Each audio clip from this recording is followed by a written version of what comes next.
뭐야?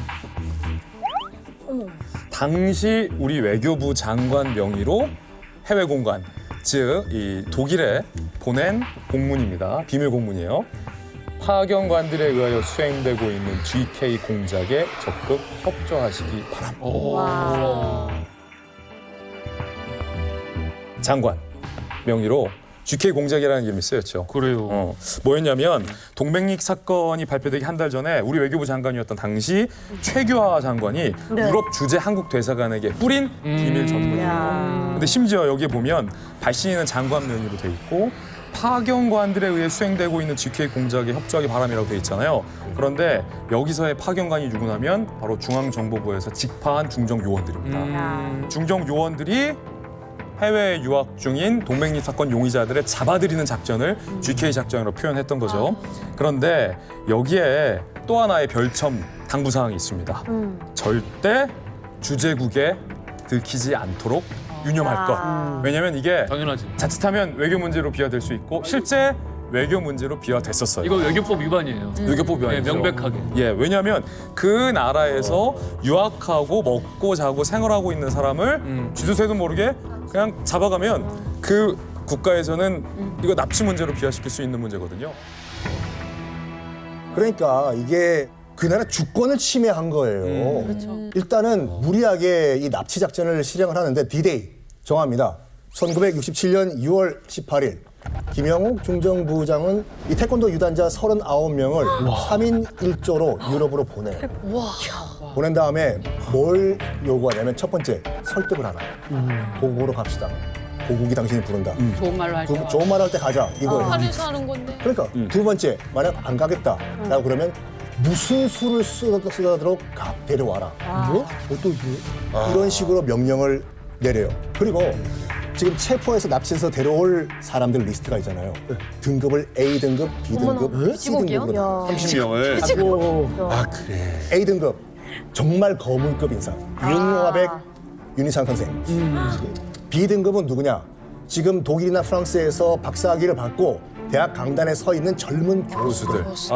B 등급. 네. C 등급은 그냥 일반 유학생들 또는 이 파독 간호사 아니면 광부들. 이렇게 체계적으로 무조건 끌어들여라 명령을 내립니다. 북한에서 그 민족과운명이라는 영화에 납치하는 장면이 그대로 나오거든요. 진짜 막 민족과운명. 엄청 이게 나와? 날파라, 네, 그대로 나와요. 윤상민입니다. 안녕하십니까. 전 서울에서 온 대통령 각하의 개인 비서입니다. 각하께서 윤 선생한테 전화라고 하신 친서가 있습니다. 박 대통령의 친서라니요.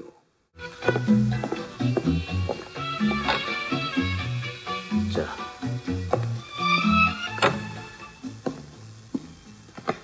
안녕하십니까. 제가 대통령 각하의 개인 비서입니다. 예. 친서는 본에 있는 대사에게 있습니다. 함께 본으로 가십시다. 참 여기 최현덕 대사님의 편지가 있습니다.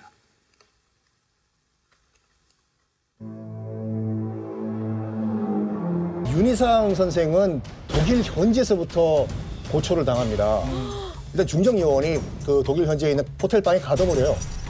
가둬버린 다음에 뭘 하냐면 방 문 딱 걸어 잠궈버리고 라디오를 켜요. 맞아요.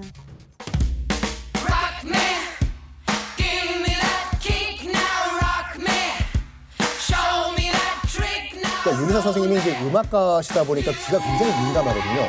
너무 시끄럽다고 약간 그 볼륨 좀 줄여달라. 그랬더니 더 올려요. 이거 근데 되게 유명한 건데 윤희상 선생이 굉장히 소리에 예민해가지고 그 집에서 작곡할 때도 집에서 아무도 소리를 내면 안 되는 거야. 이게 신경증적인 굉장히 심각한 문제가 있어요. 그걸 알았어 중정요원이. 난 대사를만 항의하겠소. 이런 인권 침해 행위가 묵살될 줄 아는가?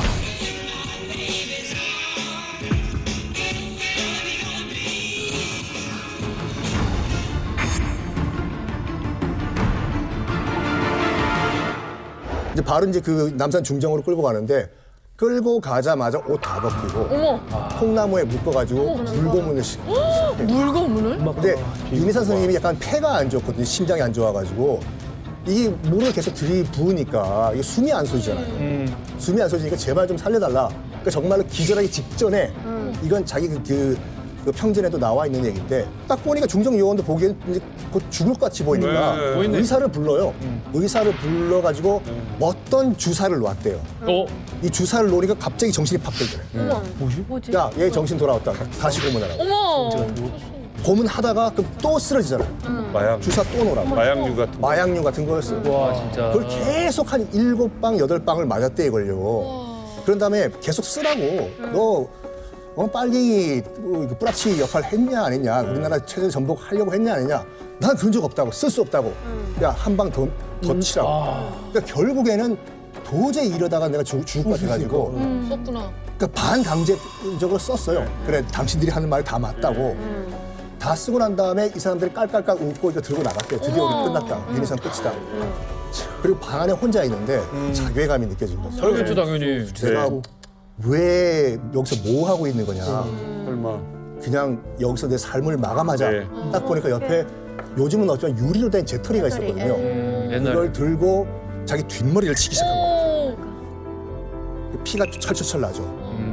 필기구는 없어요. 필기구는 없어요. 자기 피를 찍어가지고 벽에다가 혈서를 쓴 거예요. 아이들아, 아빠는 북한 스파이가 아니다. 유서. 그리고 정신을 잃었는데 눈 떠보니까 또 병원이었던 거죠. 이런 식으로 계속 고문이 반복돼요. 근데 제일 황당한 건 천상병 시인이었어요. 그러게 독일에 계시지도 않았잖아요. 그 천진난만한 얼굴. 어. 그분이 공갈 협박을 해서 돈을 뜯어냈다는 게 그게 죄명이었어요? 맞아요. 그리고 친구가 간첩 활동을 했는데 그걸 얘기 안 했다. 불고지죄. 근데 얘기를 들어보면 더 기가 막힙니다. 앞서 저희가 잠깐 얘기도 했지만 천상병 시인은 타고난 시인이자 기인이라서 아, 이게 뭐야. 평소에 기상천외한 행동을 한 것들도 친구들이 다 받아줬어요. 네네네. 예를 들면 막걸리를 마시는데 친구들한테 가서 야, 나 1,000원만 줘. 그러면 김진 기자가 저를 공갈 협박죄로 신고하지 않잖아요. 친구들이 다 아이 그래. 야, 그 공갈 협박. 쟤또 수금한다. 이러면서 천원 그래 때문에. 마셔. 그런데 그렇게 했던 친구들 중에 독일에서 공부를 한 강빈구라는 피고인이 있는데 독일에서 공부하면서 동독도 자주 왔다 갔다 네네. 했고 너무 친한 친구니까 이런 얘기를 서스름없이 했을 거 아니에요. 알고 있는데도 얘기하지 않았다. 불고지죄. 그리고 그 친구가 술을 사줬다. 결국 공작비를 받은 거다. 너무하는 거 아닙니까 이거 진짜? 말이 돼요? 그 뭐든 다 그냥 갖다 다 갖다 붙인 거예요. 붙여요. 그것 때문에 남산에 가서 끌려가서 그 모진 전기 고문을 받아내야만 했습니다. 이게 임기 도중에 이러한 결심을 하지 않으면 안 될 나의 심경과 입장을 여러분들은 10분 이해해 주실 것으로 믿습니다.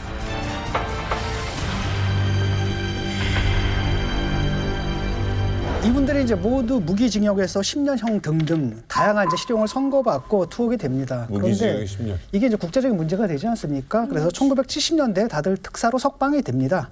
하지만 이제 이분들이 한국까지 있을 수는 없었죠. 그냥 어떻게 그런 살겠어? 고초를 당하고 언제 다시 당할지는 모르니까요. 그래서 다시 다들 독일이나 유럽 등으로 다 추방이 됩니다. 그리고 한국에서도 이 사람들 이제 입국 정지를 내렸고요. 다시 이제 한국에 들어오지 못하게 했고요. 그다음에 이 교민들한테 자꾸 반성문을 쓰라고 이렇게 하니까 뭔 말이에요? 그러니까 우리가 친북 활동을 한 것을 반성합니다. 그러니까 우리가 사실 간첩 활동을 했습니다. 친북 활동을 했습니다. 인정하고 반성문을 쓰면 그때서야 너 한국 방문을 허용하겠다 이건데 그 교민들 만났을 때 그게 그거거든요. 우리는 우리 삶 우리 삶 자체를 부정할 수는 없고 이건 양심의 자유 아니냐. 절대 이건 못한다라고 말씀하셔가지고 굉장히 가슴이 아팠어요. 그 사형 선고를 받은 윤희상 선생은 사형 선고를 받았음에도 불구하고 타고난 작곡가잖아요. 머릿속에서 음표 생각이 떠나질 않았어요. 그 서대문 형무소에 갇혔는데 정말 춥잖아요. 정말 너무너무 차가운 옥중에서도 계속 바닥에 엎드려서 어른손을 호호 불어가면서 곡을 썼다라고 스스로 인터뷰에서 그렇게 얘기를 하더라고요. 그래서 그때 완성된 곡이 나비와 미망인. 이게 옥중에서 풀려난 뒤에 세상에 공개됐는데 엄청 많은 사랑을 받았고 또 이때 역시 작곡가로서의 훌륭한 퍼포먼스가 있다라면서 재평가되는 계기도 됐습니다. 이게 억울한 마음을 예술적으로 푼 거네요. 그렇죠. 왜 나비냐. 독일에서 서울로 납치될 때 자신이 마치 나비와 같다. 그러면서 자신의 처지를 빗대서 이 곡을 썼습니다. 이응로 화백은 어떻게 됐습니까? 이응로 화백의 경우에는 서대문 형무소에서 수감이 됐거든요. 화가인데 감옥에 뭐 그림 그릴 재료가 따로 있지는 않지 않습니까? 그런데 이제 밥이 나오고 간장이 나오고 밥풀을 간장에 이겨가지고 그걸로 이제 작업을 하고요. 또 하나는 이제 재판을 가게 되면 도시락이 나오는데 옛날에 그 김밥 사던 나무 도시락 아주 얇은 나무판으로 도시락이 있었어요. 그거 먹고 나면 이거 남잖아요. 근데 감옥에는 이제 재료가 흔하지 않으니까 그걸 딱 갖고 감옥에 들어가서 그걸 또 이어붙여가지고 작품을 또 했거든요. 근데 이게 또 묘하게 이 당시에 이제 이게 엠포로멜이라고 그러거든요. 쉽게 말하면 형의 해체가 되고 오히려 재료 있죠. 재료의 물질성 이런 걸 강조하는 흐름이라서 묘하게 또 딱 맞아 떨어져요. 그래서 이제 나온 작품들이 군상, 구성 이런 작품들이죠. 아주 우리한테 잘 알려진 작품이죠.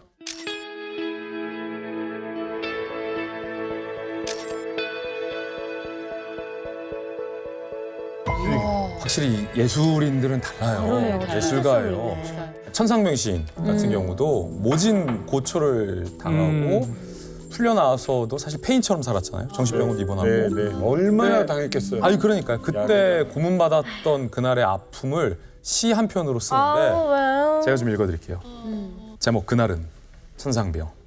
이젠 몇 년이었는가 아이론 및 와이셔츠 같이 당한 그날은 이젠 몇 년이었는가 무서운 집 뒷 창가에 여름 곤충 한 마리 땀 흘리는 나에게 악수를 청한 그날은 네 살과 뼈는 알고 있다 진실과 고통 그 어느 쪽이 강자인가를 내 마음 하늘 한편가에서 새는 소스라치게 날개 편다. 중정에 끌려가서 억울하게 고초당할 때의 어떤 심경을 자신의 심경을 이제 시에 녹여낸 건데 언제 끝날지 모르는 거예요. 이 고문이. 나는 얼마나 잘못한 게 없는 걸 알면서도 내가 풀려나지 못하는 새의 심정처럼 그렇게 학대받던 그날의 심경을 이렇게 시 한 편으로 그날은이라는 시 한 편으로 표현한 거죠. 그래요.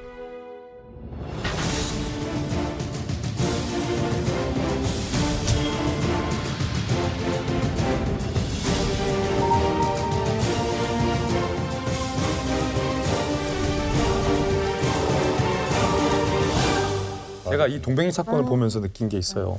왜 40년이나 걸렸을까? DJ 정부 때도 못 풀었던 거예요. 못 풀었던 거예요. 40년 걸렸을까? 이게 정치권에서 약간 금기시 되던 게 있어요. 뭐냐면 전 정권에서 했던 걸 정권이 바뀌고 들춰내는 거에 대한 금기시, 터부시가 있었어요. 물론 그게 악용이 돼서 정치 보복이라는 이름으로 비판의 대상이 되기도 했지만 명백하게 국가 공권력이 간첩 딱지를 붙이거나 월북자 딱지를 붙이거나 빨갱이 딱지를 붙였던 사건에 대해서는 반드시 이거는 뒤집어서 재조사해야 된다. 진상조사해야 된다. 동백리 사건 같은 게 아직도 많습니다.